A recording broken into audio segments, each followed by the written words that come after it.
All right, in this lesson, we're going to learn how to graph quadratic functions. This is Module 10, Lesson 7 for my students. All right, so when we are graphing a quadratic function, first of all, we have to know that there are two different ways that we could see it. So the first one is our standard form, and that is when f of x is equal to ax squared plus bx plus c. So if we have to graph this function, the first thing we need to do is find the axis of symmetry. So to find the axis of symmetry, we're going to use this formula, which is negative b divided by 2a. So we're going to look here at our function, f of x is equal to x squared plus 2x minus 4. Our b is a positive 2, and our a is 1. So we plug that into the formula, and we have negative 2 divided by 2 times 1. So that's negative 2 divided by 2, which is just a negative 1. So this x equals negative 1 is going to be our axis of symmetry. So on our graph, we would have a dashed line, and that dashed line is indicating where that parabola, right, the graph of our quadratic function, is going to be cut in half. So step 2 is to find the y value of the vertex by evaluating the function f of x. So this is the function f of x with the x as your input. So we're going to plug in this x value that we just found for our axis of symmetry, and we're going to plug it into the function. So any place we had an x, we took it out and we plugged in a negative 1.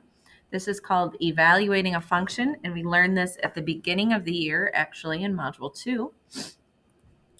So when we do that, we can just use our Desmos fast calculator and plug it in. So we have negative 1 squared.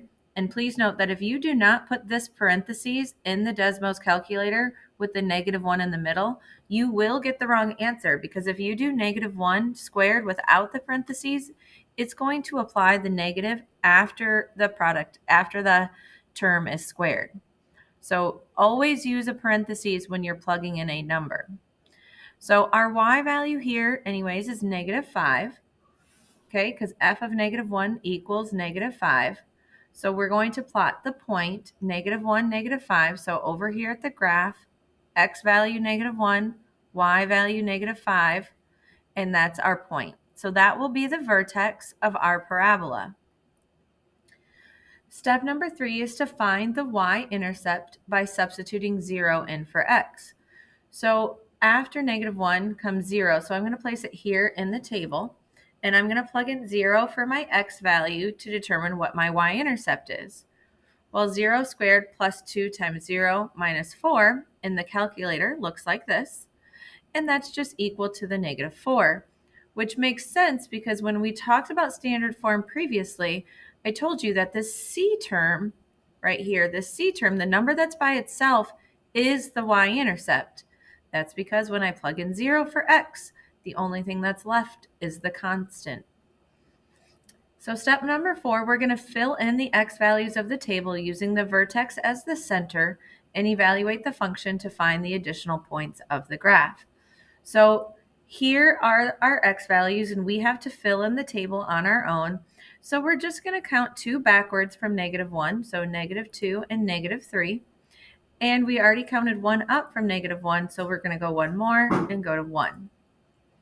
Now we're just going to plug and chug. We're going to plug in the negative 2 into our formula, just like I did here in this Desmos calculator. So negative 2 squared plus 2 times negative 2 minus 4, and the calculator tells me that's negative 4. So my next point is going to be negative 2, negative 4. Then I'm going to plug in negative 3. When I plug in negative 3 to the Desmos calculator, I get a negative 1. Okay, so now I have the point negative 3, negative 1, which is right here on my graph.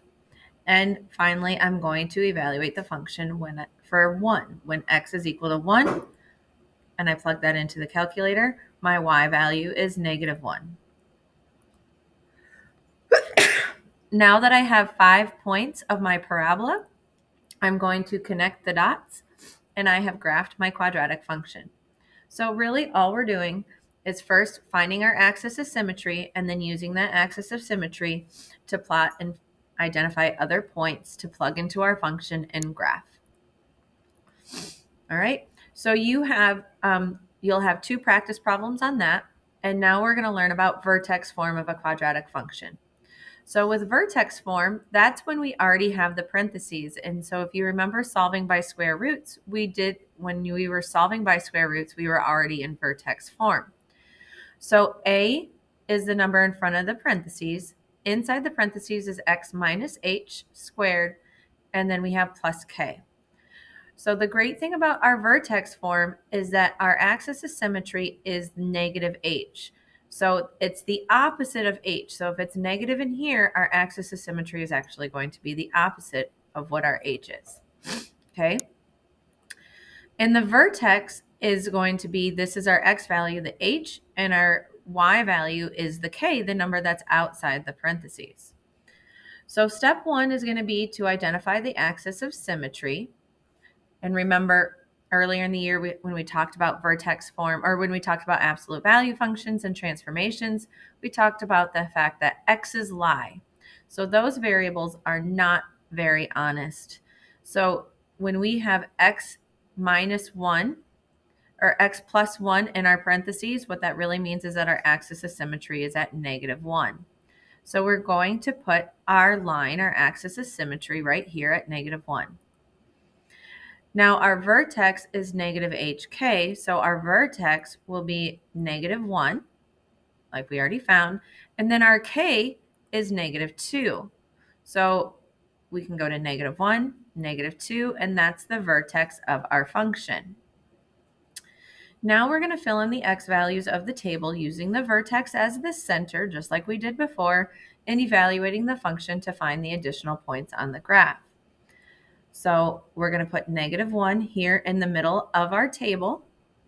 Negative 2 was our k value or our y value of our vertex. So here from negative 1, I'm going to count up to 1 and get 0, count up 1 more time and get 1, and then I'll count backwards. So I'll fill that in just a second. When I evaluate this function for 0, I get f of 0 is equal to 0 plus 1 squared. So 0 plus 1 squared is 1. 1 minus 2 is negative 1. So my next point will be 0, negative 1. Then I'm going to count up 1 more, and I get 1. When I plug in 1 for my x value, I get 1 plus 1 squared minus 2. Well, that means that that's equal to 2 because 1 plus 1 is 2. 2 squared is 4. 4 minus 2 is 2. And so my next point I'm going to plot is 1, 2. Then I'm going to count backwards from my vertex. So at negative 2, I plug that into the function. Negative 2 plus 1 is negative 1. Negative 1 squared is 1. 1 minus 2 is negative 1. And then finally, I'm going to plug in negative 3 for my function. Negative 3 plus 1 is negative 2. Negative 2 squared is 4. 4 minus 2 is still 2. So you'll notice we keep having a pattern here. One point mirrors the other. That's because we're a quadratic function, and that axis of symmetry cuts it in half. So I have my 5 points. Oops. I graphed my function, and that's all you have to do. So you have 4 practice problems. The first 2 practice problems are from standard form. The next 2 practice problems are from vertex form. Good luck.